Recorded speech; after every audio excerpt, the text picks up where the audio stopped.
Hello, this is Idodmg and welcome back to the channel. In this New World video, I want to do a little bit of a beginner's guide, some really basic tips and tricks, things that I wish I would have known early on in the game. If you've been playing the game for over 20 hours and you've probably figured out most of these things, but this is going to be more geared towards new players or people that are wanting to get a preview of New World and see what it's all about. Since this is from the New World preview that happened at the end of August 2020, and the game's not coming out for a while, so I know people are going to be looking around to try to see what the game looks like and how things work. So that's what I'm hoping that this video will provide for you. The very first thing I want to talk about in New World is just basically the UI and some things that you can easily overlook when you very first start. Simple things such as repairing your gear, scrapping, and buff food, other things like that. So first of all, if you open up your UI, you can hit I to open up your inventory.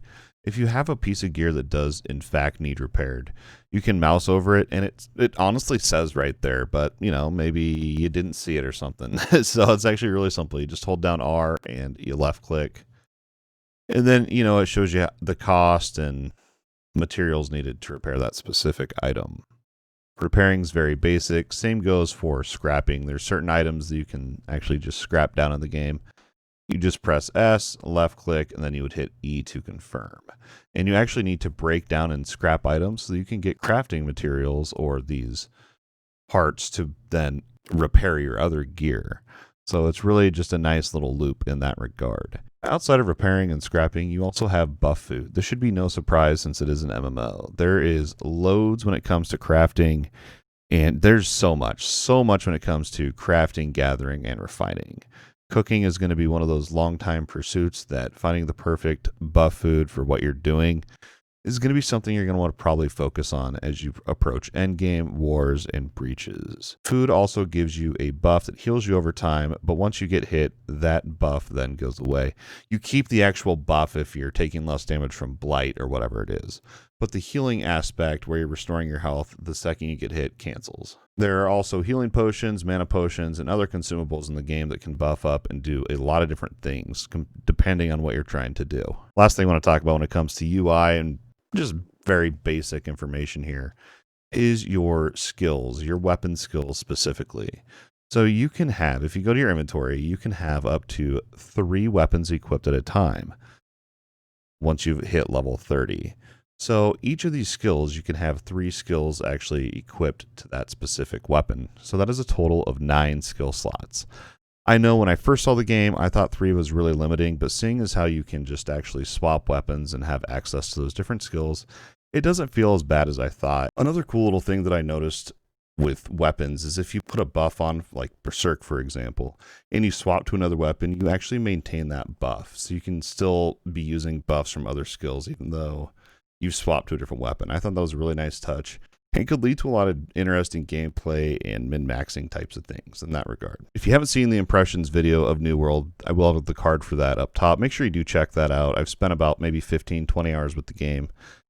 I've enjoyed it quite a bit, and I talk about everything that I'm excited about there. But I want to expand a little bit and just talk a little bit about some other things that I come across and just some thoughts that I had in general. So the world in New World, basically you have quests. Okay, so it's an MMO. This should be no surprise at all. But I learned something that I think you should know is when you go into your quest journal, you can notice that you have location quests, faction, town projects, and recipes. But you also have these main story objectives. So I noticed that there's a main story throughout the game, and I have completed it, so you cannot see it here. But there'll be something about a breach or something like that. I'll try to avoid spoilers. But it's going to tell you exactly what quest you need to do to progress that storyline. It'll say task and then the name of the quest. Make sure you're doing that quest. You can do these other side ones if you want, but they're actually not part of the main story for unlocking things. They're more of the territory story type quest. Just something that I noticed and definitely wish I would have known sooner. I probably could have gotten through the main story quest way quicker if I would have known that. Another thing I want to point out is flagging for PvP. Very, very basic. You can only do this in a sanctuary, and you just hit the U button to enable or disable PvP. You can see there at the top right that while you're flagged for PvP, you can attack other players, obviously, which is going to feed into your influence within that region. And you also gain a XP bonus. Another thing I want to talk about is the map. Let's go ahead and I'll show you the world here. pretty decent size. But what's really interesting to me is if you're trying to figure out what you want to do, like you log into the game and you're like, what do I want to do quest wise? Where should I quest? So you can look around and I can see all 5 of these territories have an upcoming war or an invasion, which we'll talk about the difference here in a little bit. But you can also see these progress bars. So I'm part of the Marauders faction, which is green. So I can see that this one, some people are trying to take over the purple, and then you can come over here and see that the green's trying to take over this territory as well. So if I wanted to, I could go over here and try to participate and get up our territory influence so that we can claim war. So that's kind of nice to look around and see these progress bars and influence meters, kind of figure out where you want to help and quest and things like that to kind of help guide you in a way. Another thing I wanted to point out in the map, and when I very first started the game, I realized that it's a survival-esque type of game. So there's different resources that you're going to want to acquire. And I was like, how am I going to remember where all these resources are? And it actually tells you in game. You just click on resource locations and it's color coded. I mean, you can just look and see a forested area and you can kind of figure it out using that method. I mean, it's right there for you. There's obviously going to be areas that you're going to want to take note of that are better farming spots. Maybe you can write down the location or screenshot it. I'm sure there's going to be guides, etc. Lots of that type of stuff since it's that type of game. We touched a little bit on territory leveling, and the last thing I want to really mention on that is once you level up your standings, you can actually gain perks in each of these zones. But what's really cool is once you hit level 15, you can actually then go into a town and buy your own house. I think that's pretty amazing as well. So territory leveling, once you've leveled up your faction's influence up to level 100, like we were talking about here, you can actually decide to declare war on that territory. So you can see that these have upcoming wars, and then the wars only happen at a certain time. You can sign up for them. You can see this one starts here in about, an hour and a half. I haven't signed up for that, and yeah, it's nice. It's like a whole living world.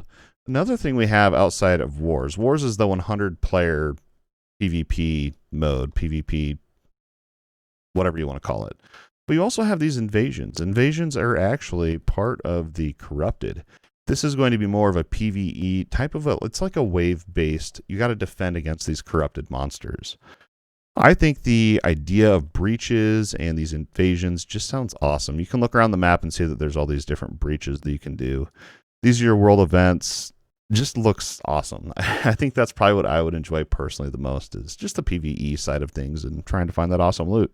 So we've talked about wars, we talked about breaches, the world, basic UI elements, things that I wish I would have known. The very last thing I want to comment on is dying. You're going to end up dying probably at least once, unless you're like me and you just never die. Okay, that's a lie. I died quite a bit.